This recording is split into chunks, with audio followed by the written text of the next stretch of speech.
I was absolutely terrified. I was worrying. I wake all night. Well, am I going to die? Am I going to live? I'd lost my life. I'd lost control of my life. There was no point in anything if my brain wasn't working. Millions of people in the UK are living with some kind of neurological condition, which is any condition that affects the brain, spinal cord, or nervous system. Some appear suddenly, some you are born with, and others can develop over time. My wife was diagnosed with a benign brain tumour over 25 years ago, and it was a very worrying and frightening time.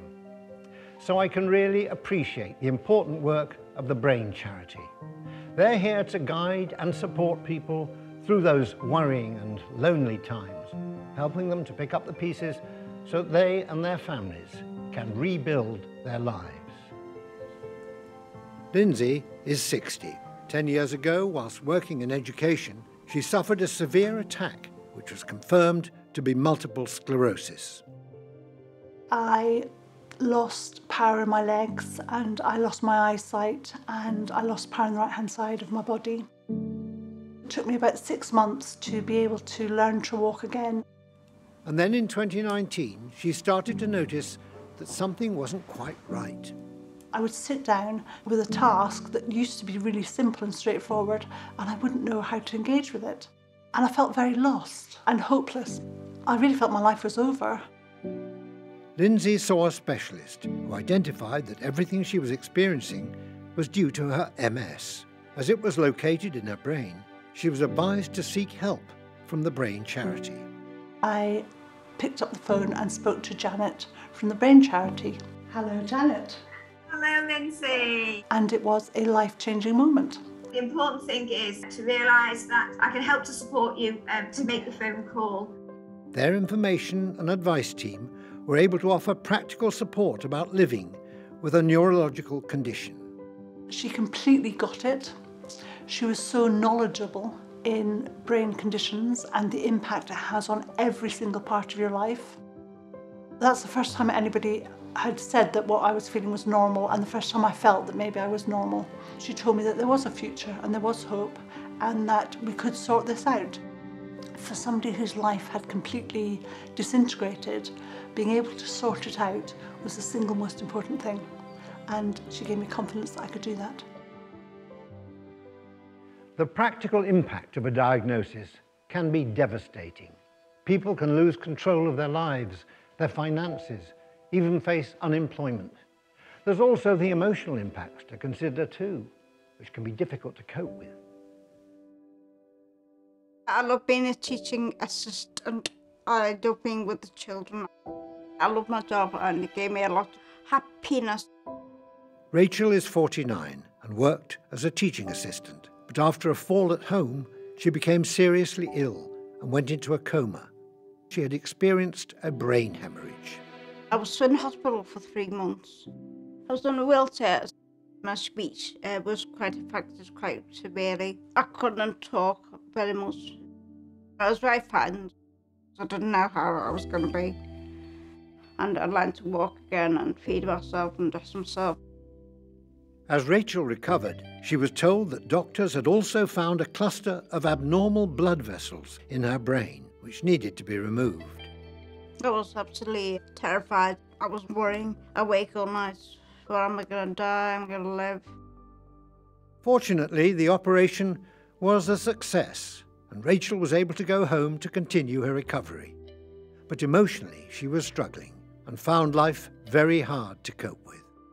I was very low because my husband's at work all day, so I had to face life again. The charity offered Rachel some much-needed free counselling sessions to help her come to terms with all that she'd been through.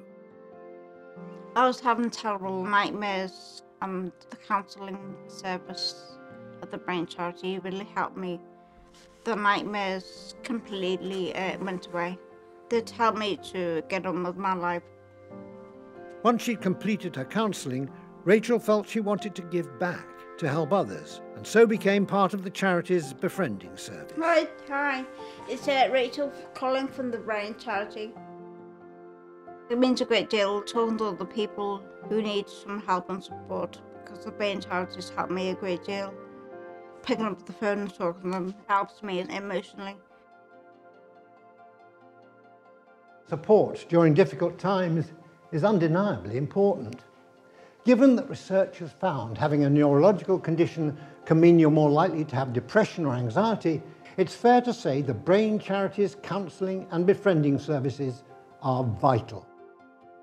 A lot of people that we work with, because their brains are affected, that can in turn affect the way that you talk, the way that you walk. You may start to question who you are. That combination can result in people's confidence really reducing. So the charity is there to really help those people through things like cognitive behavioural therapy and counselling to make new friends and to feel good about themselves again. As well as practical and emotional support, the charity has also established a more creative approach to helping people. Slow it down a bit so it's nice. By using music and physio through dance, they've been able to engage and help thousands of people, like Sammy. He's 18 and lives with autism. Sammy started college 18 months ago, and coming into a new place with autism is very difficult. So when he came in, he was confident with adults and able to express himself, but with the students, he could just see that overall nervousness clamming up a little bit. I found it hard to communicate, to listen, to make eye contact. I found it hard to pay attention. So this is something that really concerned us, was holding Sammy back, because academically he was progressing. Hi. Not long after Sammy started, the Brain Changer Arts Project was launched at his college. It provides neurophysiotherapy through dance, art and crafts. And after just 2 months of taking part, his movement and, most importantly, his confidence was vastly improved. The Brain Charity has really helped me because when I'm dancing, I feel good. It's about the social skills, structure, the initiation of conversation. To see Sammy now walking around the college, not feeling so isolated, is just amazing. Yeah, it's going great. Yeah, I love it. Our brains are complex, and if something should happen to them, our lives in turn can become much more difficult and hard to cope with. The Brain Charity truly understands this. I can really appreciate and admire the help they've given to Lindsay, Rachel and Sammy. So I'm asking that, if you can, please donate now. To find out more, visit the charity's website, www.thebraincharity.org.uk. Thank you.